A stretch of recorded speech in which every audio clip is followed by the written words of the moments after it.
only 9 prisoners have been released from captivity in North Vietnam. All 9 were turned over to American peace groups visiting Hanoi. All were released with considerable show. The first 3 were turned loose just before Tet 1968.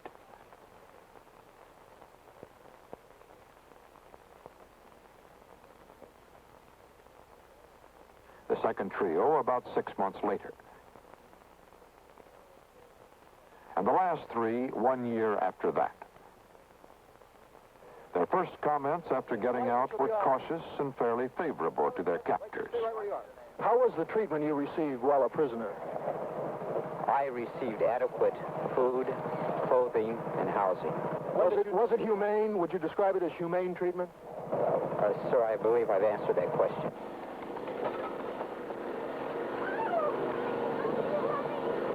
Theirs were the fortunate families. Oh, you're so sweet. You didn't forget Daddy, did you? 8 of the 9 are now back on active military duty. The 9th, the youngest and the only enlisted man, is now a civilian employee of the Navy. At first, they remained silent about their experiences. When the Nixon administration made the POW issue a public one, the ex-prisoners began to talk, with frequent appearances across the country and with official encouragement. Our correspondents interviewed them. All told of beatings immediately upon capture. Some told of cruel interrogation. All spoke of marginal diet and marginal medical care. But what seemed worst to all, the isolation, the feeling of being forgotten, the propaganda of their captors. Every day was exactly the same. There was no labor detail. There was no recreation whatsoever. But for 4 or 5 hours each day, that loudspeaker would blare propaganda to us. And the basis for that propaganda went something like this: that we, the North Vietnamese, are not going to defeat you in Vietnam. We're going to defeat you in your universities and on your streets. It played up racial problems. Your country's in trouble, you know, and they're not even concerned about you. They don't even know you. They've forgotten. You've been erased from their memory. They use statements that high government officials would make that they could use to their benefit to further convince me that people didn't care.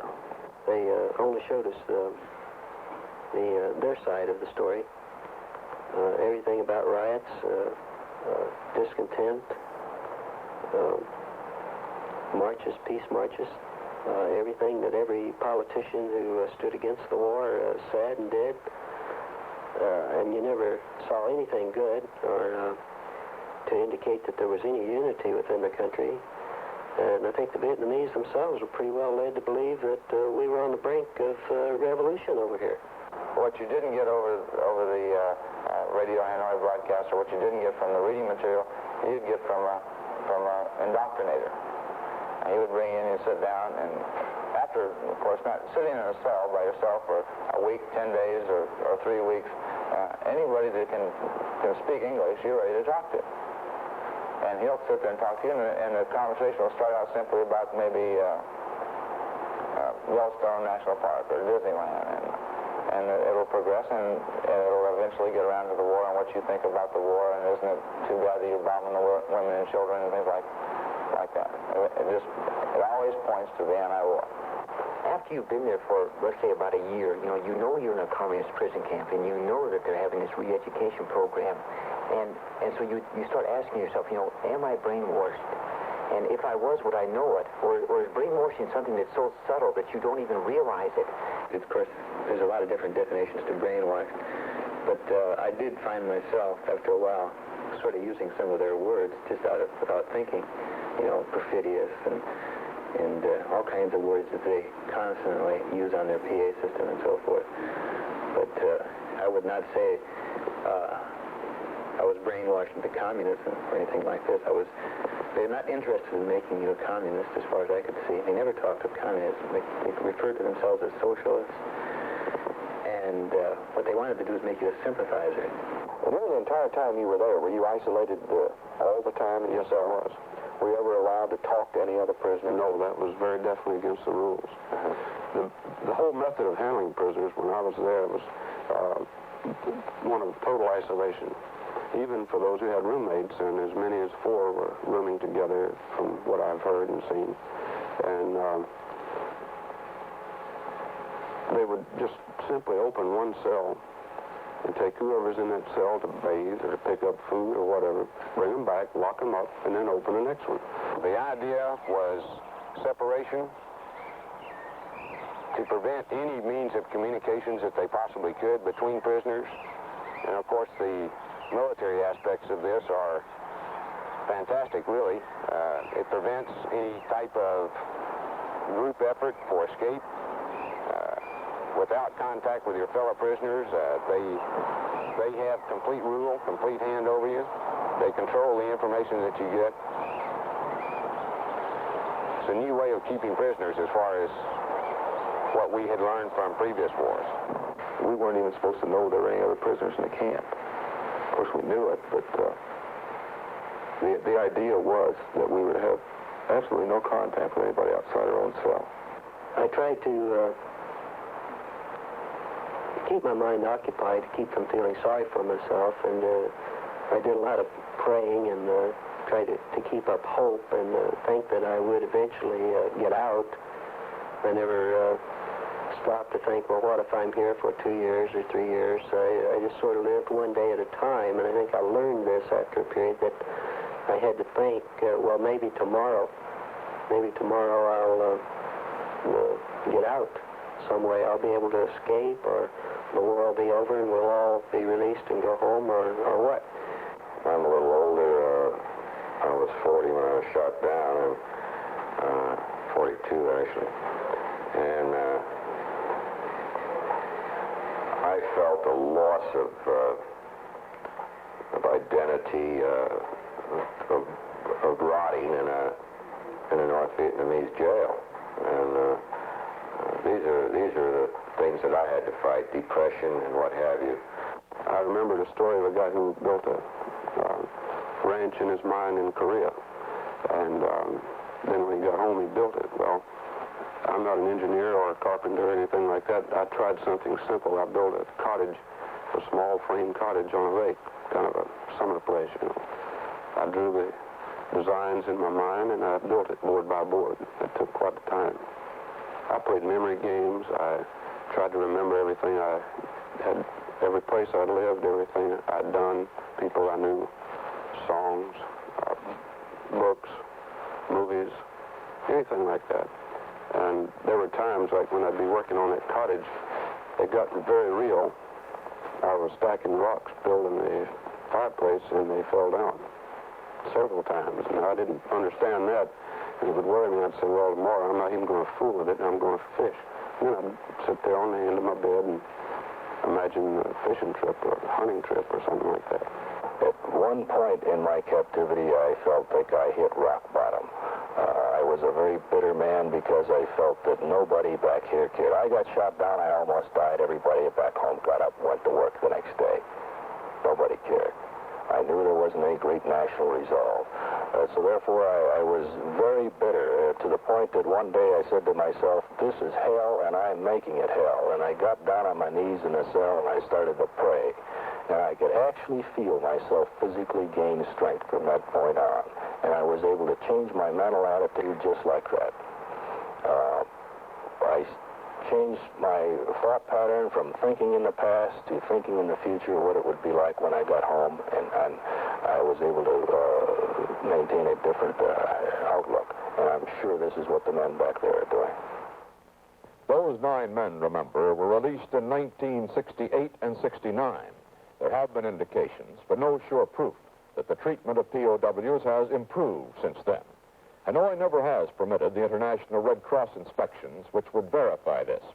From the families, we do know that the mail flow has substantially increased.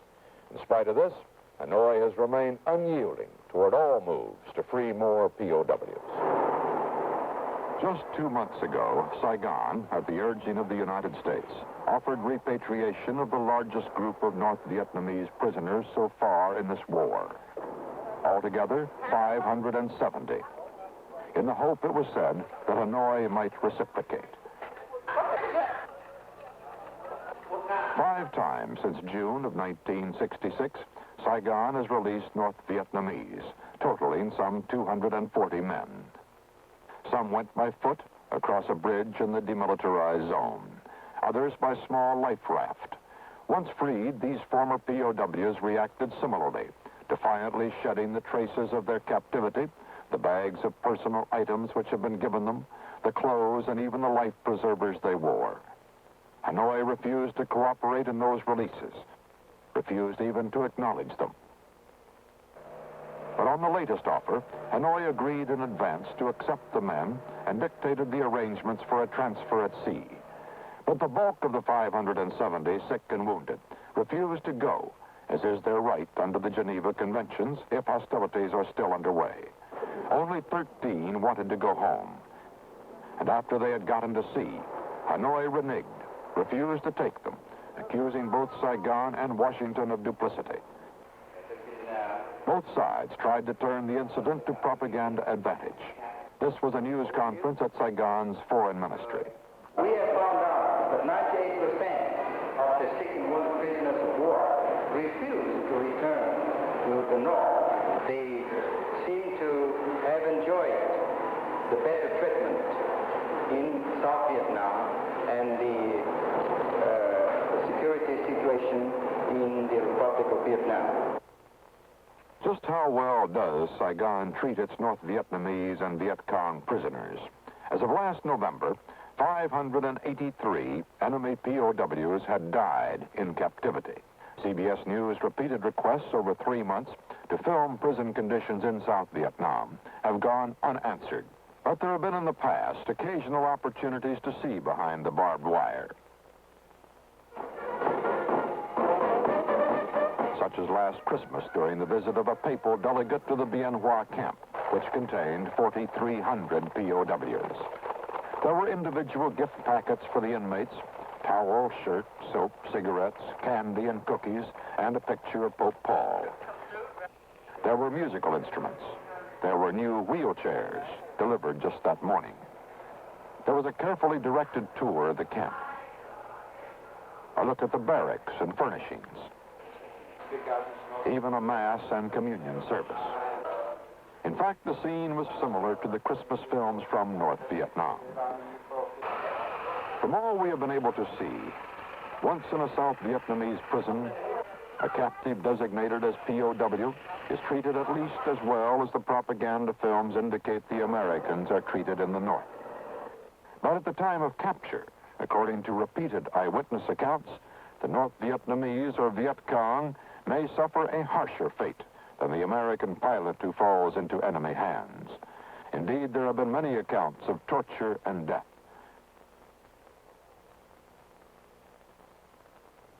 There are some 36,000 captives and prisoner of war camps in South Vietnam, and Saigon holds many thousands more as political prisoners in other camps and jails.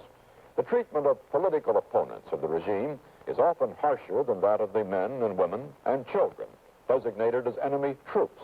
And in a war like Vietnam, the distinction between the soldiers and the supporters of the other side is inevitably blurred. This is particularly important to the United States since we turn over all captives to Saigon. Their prisoners are our responsibility. Thus, the revelation of South Vietnam's tiger cages on the island prison of Cong last July was of direct concern to the United States. Bob Schieffer talked to Democratic Congressman William Anderson of Tennessee, a former nuclear submarine captain who was involved in that disclosure. Congressman, when you were in Vietnam, you got a rare glance at the way the South Vietnamese handled their prisoners. Well, a very distasteful glimpse, I might add. Congressman Hawkins of California and I and others did visit Cong Son last summer. And Cong Son is a penal colony containing, at that time, almost 10,000 prisoners. Some 500 to 600 were contained in the now well-known tiger cages under conditions of very, very inhumane confinement, so crowded that not all prisoners could lie down and sleep at one time. Very poor food. Many of them were sick because of long confinement and poor diet and crowding. We found in the building containing the male prisoners a situation in which not a single prisoner was able to use his limbs. He was not able to stand up. We found the use of lime as a poor man's tear gas.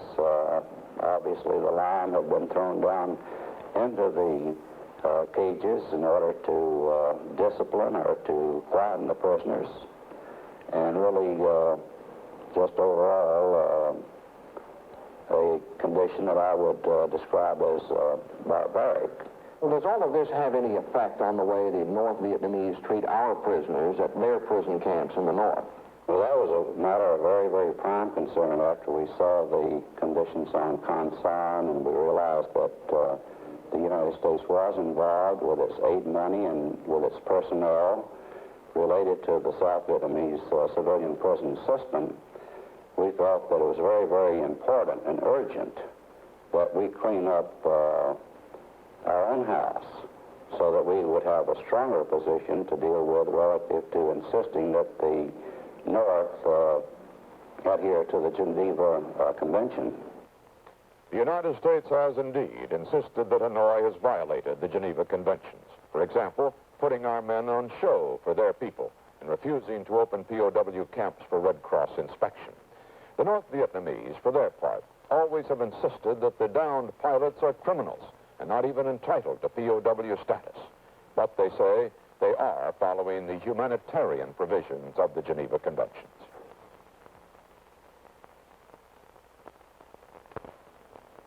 The U.S. prisoners represent a relatively small number of our casualties, for the statistics show Indochina to be a killing war, not a capturing war, as far as Americans are concerned.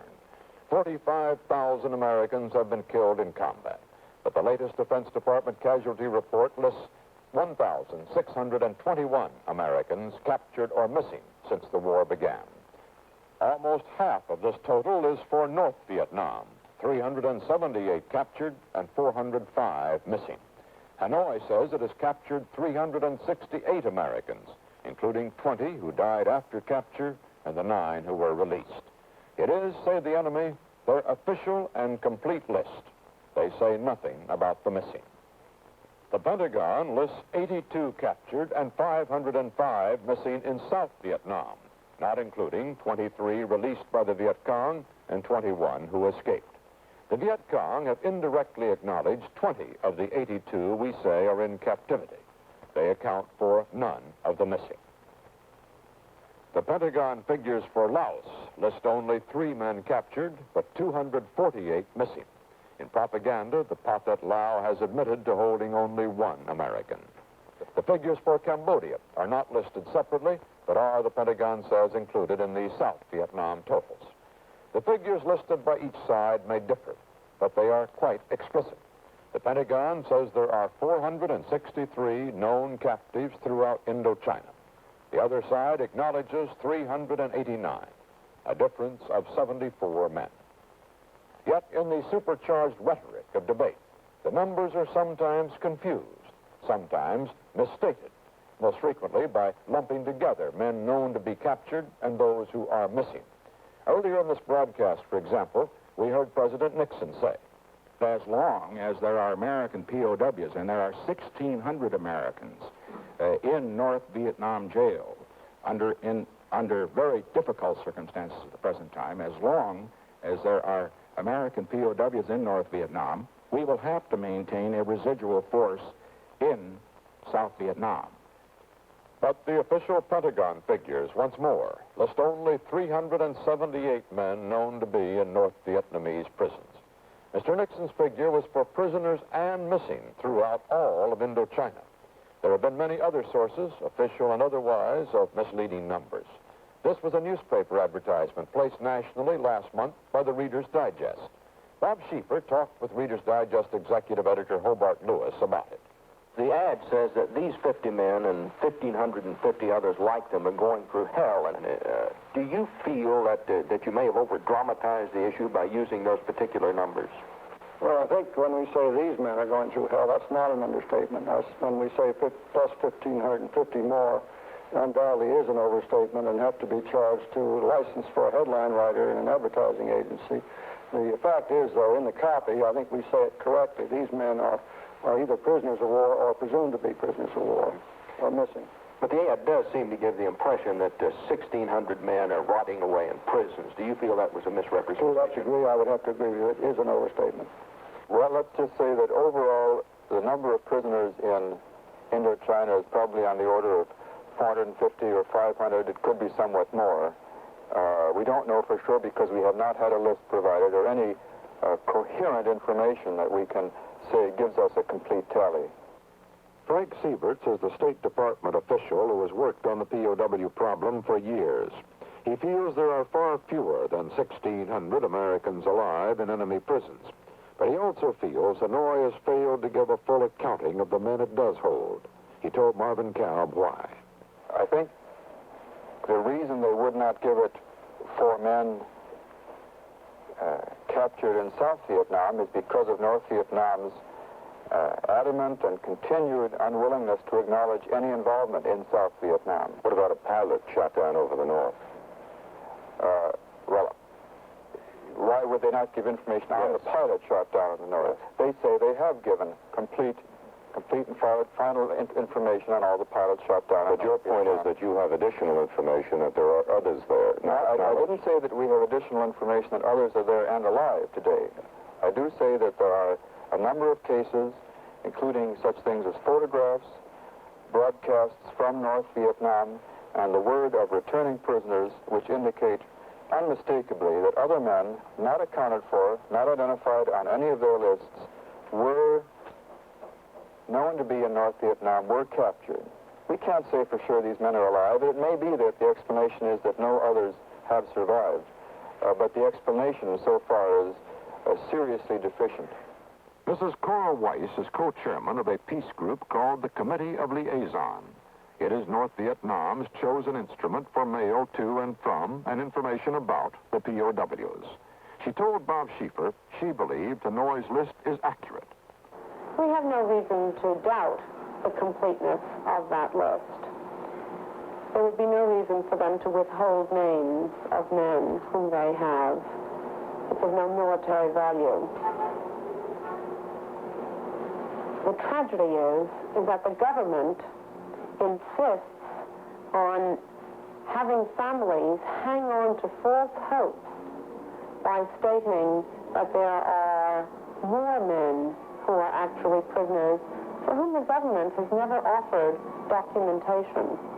So, is it your belief that those who are listed as missing in North Vietnam are actually dead?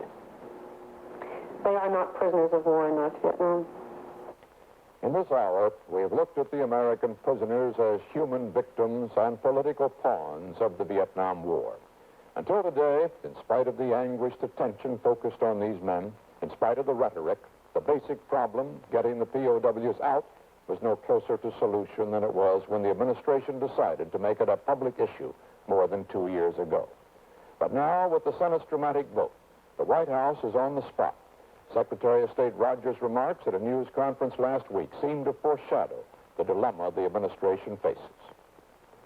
Well, I don't have to tell you that it's an extremely difficult proposition because the North Vietnamese have decided, and undoubtedly, that they're going to hold these prisoners to try to achieve political objectives. And in effect, they're using them for ransom payments. Obviously, the United States, although we have tremendous concern for the safety of the prisoners, we can't lose sight of our national purposes. And we can't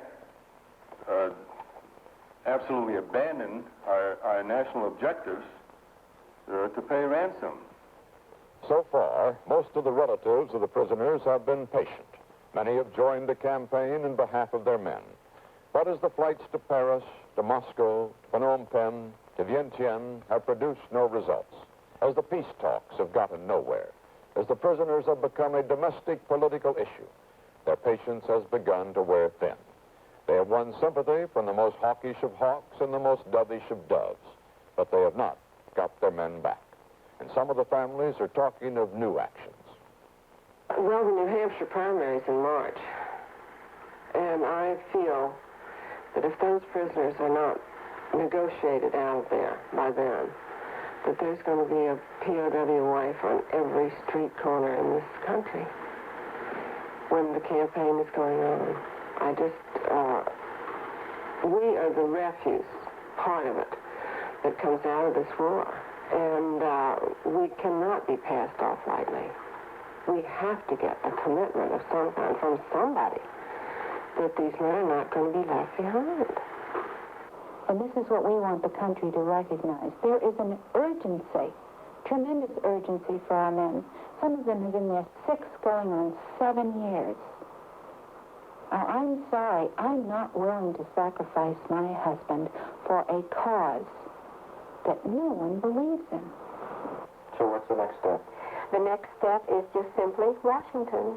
We have to meet with these people in Washington and make them realize that the only way we'll ever get our husbands back alive is through a change in policy. And if it comes now, it may save their lives. If it comes next year, we may give South Vietnam another year to prepare herself. But this might be the year to send our husbands down the river forever. The anguish of the families, the POWs as a political, the nature of the public campaign in their behalf. These are the subjects of our next report, 1 week from tonight at this same time. This is Walter Cronkite, CBS News. Good night.